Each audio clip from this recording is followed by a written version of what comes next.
तो आपको बता दें, इन बयानबाजियों के बीच हमारे संवाददाता ने चौधरी बीरेंद्र सिंह से इसी मसले को लेकर बातचीत की है। क्या कुछ कहा गया ये भी आपको सुनवाते हैं।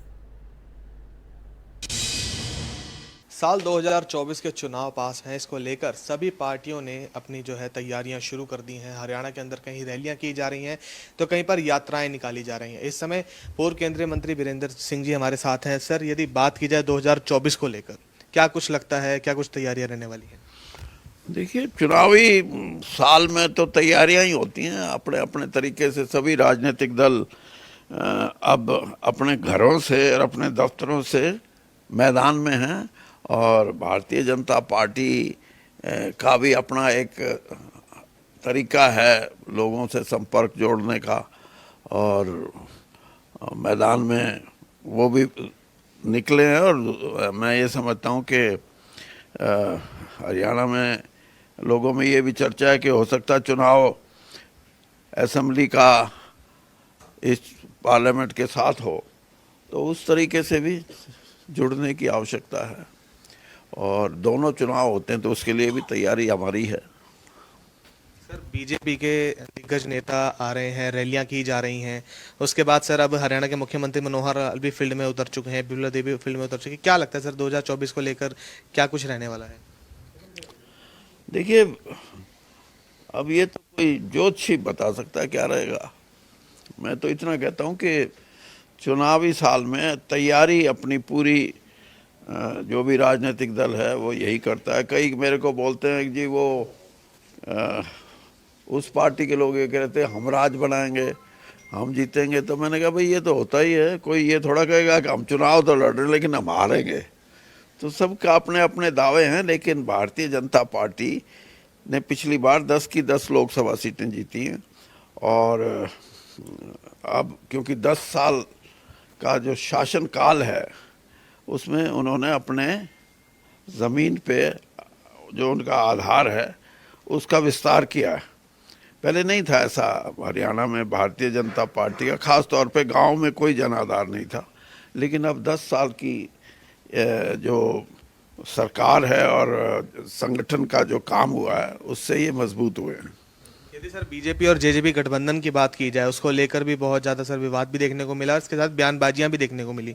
क्या लगता है सर, क्या कुछ रहेगा उसमें? मैं तो शुरू से कह रहा हूँ कि बयानबाजी करो ना करो, लेकिन गठबंधन नहीं होना चाहिए, चुनावी गठबंधन नहीं होना चाहिए। ये तो एक क्योंकि बहुमत नहीं मिला था भारतीय जनता पार्टी को और सबसे बड़ी पार्टी के रूप में उभर के आई थी 2019 के इलेक्शन में, तो इनकी संवैधानिक जिम्मेदारी भी थी, इनकी नैतिक जिम्मेदारी भी थी कि कोई ऐसा गठबंधन करें जिससे कि 5 साल स्टेबल गवर्नमेंट चल सके। हरियाणा के लोगों को बीच में चुनाव में कूदने की नौबत ना आए, उससे खर्चे भी बढ़ते हैं और फिर अस्थाई सरकार होने पे काम नहीं होते पूरे। हरियाणा के मुख्यमंत्री मनोहर लाल से कल आपकी करीब 1.25 घंटे बैठक चली है, क्या कुछ मुद्दों पे चर्चा रही सर? कोई मुद्दा ऐसा बचा नहीं जिसपे चर्चा नहीं हुई हो। जो आप कह रहे वो भी हुआ, चुनावी राजनीति पे भी हुआ, गठबंधन पे भी हुआ, और इनकी जो कार्यशैली है सरकार की उस पर भी हुआ, संगठन की कार्यशैली पर भी हुआ।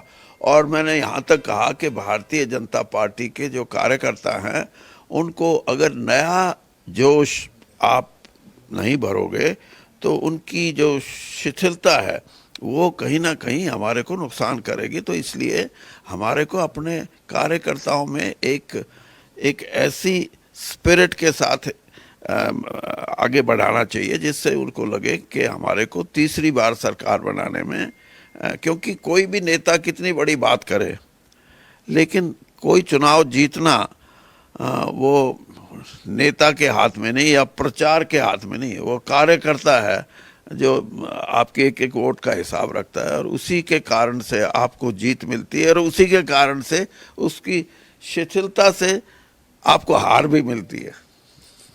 हरियाणा के मुख्यमंत्री मनोहर लाल अब फील्ड में उतर रहे हैं और मंत्री भी फील्ड में उतर रहे हैं। सर, आपका क्या कुछ रहने वाला है? क्या कर रहे हैं मंत्री? मंत्री सर फील्ड में उतर रहे हैं, लोगों तक जा रहे हैं, अपने जितने भी कार्य कराए गए हैं उनकी जानकारी दे रहे हैं। तो आपका आगे का क्या प्लानिंग रहने वाली है? तो मैं तो प्राथमिक सदस्य हूँ भारतीय जनता पार्टी का, लेकिन मेरी सलाह माने तो इनको काफ़ी मदद मिल सकती है, क्योंकि 50 साल का मेरा चुनावी राजनीतिक अनुभव है और कई चीज़ें ऐसी होती हैं, पार्टी को अपनी विचारधारा से ऊपर उठ के लोगों को साथ जोड़ने की प्रक्रिया करनी चाहिए। सिर्फ आप ये कहो कि पार्टी कार्यकर्ता और पार्टी का दर्शन, फिलॉसफी, ये दो नहीं, तीसरा लीडरशिप बहुत ज़रूरी है। कोई ये कहे कि हमारी पार्टी में लीडरों की ज़रूरत नहीं, वो कोई पार्टी ऐसे नहीं चलती। तो ये सारी चीज़ें इकट्ठा होकर काम करती हैं, तभी हम जीत की तरफ बढ़ते हैं। ये थे हमारे साथ पूर्व केंद्रीय मंत्री चौधरी बीरेंद्र सिंह, जिनसे हमने खास बातचीत की। कैमरामैन जितेंद्र के साथ